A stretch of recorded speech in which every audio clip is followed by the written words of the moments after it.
혹시 한 편의 소설이자 동시에 한 장의 앨범인 그런 작품을 만나보신 적 있으신가요? 글과 음악이 완벽하게 하나로 얽혀서 완전히 새로운 세계를 만들어내는 바로 그런 이야기가 있습니다. 한국의 젊은 세대, 특히 Z세대의 마음을 완전히 사로잡아버린 프로젝트 자몽살고클럽인데요. 오늘 이 작품이 어떻게 그저 책과 노래를 넘어서 한 세대의 절박한 목소리가 되었는지 그 속으로 아주 깊숙이 한번 들어가 보겠습니다. 자, 모든 건 바로 이 문장에서 시작됩니다. 죽고 싶지만 사실은 살고 싶어. 정말 모순적이죠. 근데 바로 이 역설적인 한마디가 자몽살고 클럽 현상의 심장부를 그대로 꿰뚫고 있어요. 이건 그냥 소설 속 대사가 아니에요. 벼랑 끝까지 내몰린 아이들이 세상에 보내면 정말 필사적인 구조 신호고요. 이 작품 전체를 끌고 가는 거대한 질문 그 자체입니다. 죽음에 가장 가까운 곳에서 타져나오는 이 삶에 대한 갈망이 이야기의 모든 장면에, 모든 멜로디에 스며들어 있는 거죠. 이 놀라운 세계를 혼자서 다 만들어낸 사람이 있습니다. 바로 싱어송라이터이자 작가인 한로로님인데요. 원래 국문학을 전공하셨대요. 그러다 보니까 노래 가사 몇 줄로는 도저히 다 담아낼 수 없는 그런 길고 복잡한 서사가 머릿속에 있었던 거죠. 그래서 먼저 소설을 써서 뼈대를 세우고 그 위에 인물들의 감정선을 따라서 하나하나 음악을 입힌 거예요. 그러니까 텍스트랑 사운드가 그냥 따로 노는 게 아니라 아예 처음부터 한 몸으로 기획된 완벽한 세계관이 탄생하게 된 겁니다.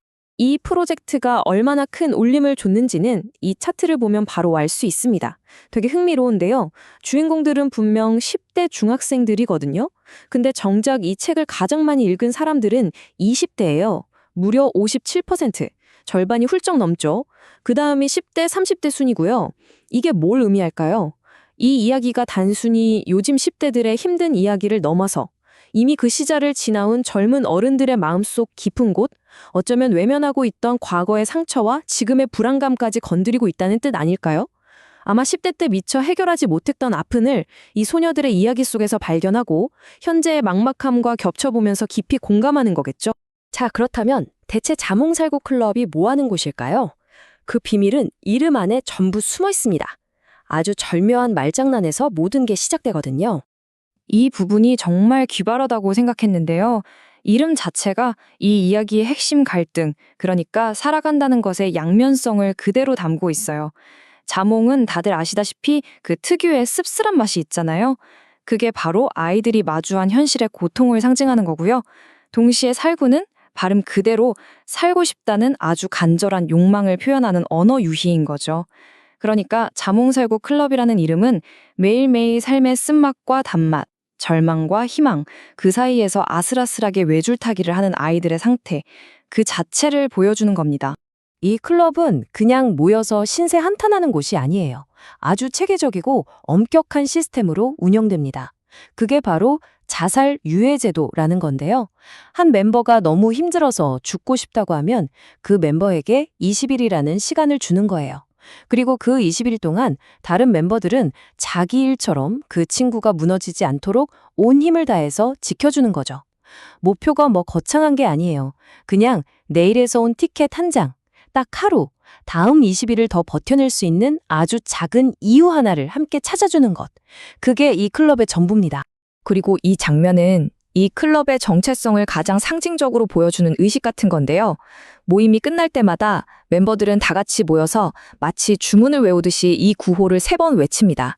여기서 중요한 건 살고 싶다가 아니라 정확하게 살고 싶다라고 살구라는 과일을 떠올리며 발음해야 한다는 거예요. 이건 단순한 구호를 넘어서서 내 삶에도 가치가 있었으면 좋겠다는 간절한 염원이자 스스로를 절망의 늪에서 끌어올리려는 그런 생존의 주술과도 같은 거죠. 자, 그럼 이제 이야기의 심장부로 한번 들어가 볼까요? 이 세계를 이끌어가는 4명의 주인공들을 통해서 이 이야기가 얼마나 단단하게 구축되어 있는지 한번 살펴보겠습니다. 이 표에 나오는 4명의 소녀들은요, 각각 우리 사회와 가정이 한 개인을 어떻게 망가뜨릴 수 있는지를 보여주는 4개의 다른 얼굴이라고 할 수 있어요. 가정폭력에 그대로 방치된 아이, 부모의 성공을 위한 도구로 살아가는 아이, 가난과 아픈 가족의 무게를 혼자 짊어져야 하는 아이, 그리고 가장 가까운 친구를 잃은 상실감을 감당해야 하는 아이까지. 작가는 이 4명의 시선을 통해서 거대한 압박 앞에서 한 사람의 의지나 회복 탄력성이라는 게 얼마나 쉽게 부서질 수 있는지를 보여줍니다. 그래서 이 아이들은 혼자서는 절대 버틸 수가 없는 거예요. 함께 살아남기 위한 공동 생존 서사를 만들어낼 수밖에 없었던 거죠. 우리는 14살 소녀 김소하의 눈을 통해서 이 세계를 처음 만나게 됩니다. 소하에게 집은 더 이상 안전한 공간이 아니에요. 매일같이 아빠의 폭력이 벌어지는 전쟁터죠. 유일한 희망이었던 엄마는 그 폭력을 피해서 어쩌면 소하를 버리고 떠났다고 생각하고요. 집에서도 학교에서도 그 누구에게도 보이지 않는 존재, 말 그대로 가정 내 난민인 셈이죠. 그런 소하에게 이 자몽살고 클럽은 태어나서 처음으로 경험하는 안전지대였고 누군가에게 보호받는다는 느낌이 뭔지 알게 해준 유일한 세상이었습니다. 그리고 클럽을 만든 리더, 하태수가 있습니다. 겉으로 보면 태수는 모든 걸 다 가진 완벽한 아이예요. 공부도 잘하고 인기도 많고 심지어 학생 회장이죠. 하지만 그 모든 건 사실 엄마의 만족을 위한 가면 완벽한 연기였을 뿐입니다. 태수의 내면은 이미 오래전에 다 부서져 내렸고 클럽이라는 연대조차도 결국 그녀를 구하지 못해요. 그녀의 마지막 선택은 이 소설에서 가장 중심이 되는 비극인데요.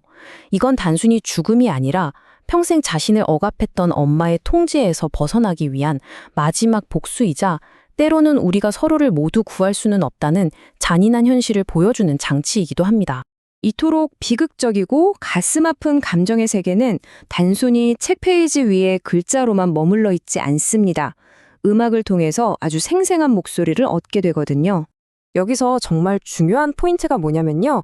이 EP 앨범이 그냥 소설의 배경음악, 그러니까 사운드 트랙이 아니라는 점이에요. 소설과 앨범은 반드시 함께 경험하도록 설계된 하나의 유기적인 작품입니다. 음악은 소설 속 인물들의 가장 깊은 내면으로 들어가서 긁어도 다 표현할 수 없었던 그 감정의 소용돌이 있잖아요. 그걸 소리로 그려내는 서사의 확장이라고 보시면 돼요. 자, 보세요. 각 트랙이 소설 속 특정 인물이나 결정적인 장면과 정확하게 딱 맞물려 돌아갑니다. 예를 들어 1번 트랙 살고 싶나는 주인공 소하의 무기력함 속에서도 희미하게 타오르는 그 살고 싶다는 욕망을 담고 있고요. 2번 트랙 발열은 완벽해야 한다는 압박감에 시달리는 태수의 심리 상태를 열병에 빗댄 곡이죠. 4번 트랙 도망은 소녀들이 자신의 과거를 상징하는 물건들을 불태우고 숲으로 막 달려갈 때의 그 해방감을, 그리고 마지막 트랙인 누구에게는 태수를 떠나보내고 남은 멤버들이 불러주는 서툰 장송곡 그 자체입니다. 자, 그럼 이제 마지막 층으로 한번 가보죠. 이 모든 요소들, 그러니까 소설, 음악, 인물들이 다 합쳐져서 우리에게 어떤 강력한 메시지를 던지는지 살펴보겠습니다. 이 이야기의 가장 근본에는요, 어른들, 그리고 어른들이 만든 시스템에 대한 아주 날카로운 고발이 자리 잡고 있습니다. 세상에서 가장 안전해야 할 공간인 가정과 학교가 오히려 아이들을 억압하고 폭력을 가하는 장소가 되어버린 현실. 아이들을 지켜줘야 할 어른들이 오히려 폭력의 가해자이거나 아니면 무관심한 방관자가 되어버린 이 세상에 대한 통렬한 비판인 거죠. 그래서 이 클럽은 우리가 흔히 생각하는 그런 예쁘고 이상적인 우정 이야기가 아니에요. 취미가 같아서 마음이 잘 맞아서 모인 동아리가 아니라는 거죠. 이곳은 세상으로부터 이미 버려졌다고 느끼는 아이들이 어떻게든 살아남기 위해서 서로에게 기댈 절실한 변명이자 마지막 생존 전략입니다. 서로가 막 좋아서 뭉쳤다기보다는 서로가 없으면 안 되기 때문에 맺어진 공유된 약점 속에서 만들어진 아주 날 것 그대로의 동맹인 셈이에요. 그리고 바로 이 지점에서 이 프로젝트 전체를 관통하는 가장 강력하고 아름다운 상징이 등장합니다. 바로 새로운 수학 공식. 0 더하기 0은 0이 아니라 무한대라는 개념이에요.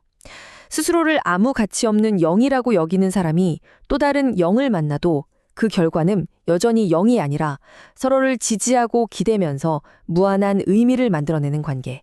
즉, 무한대의 기호, 무한대가 될 수 있다는 거죠.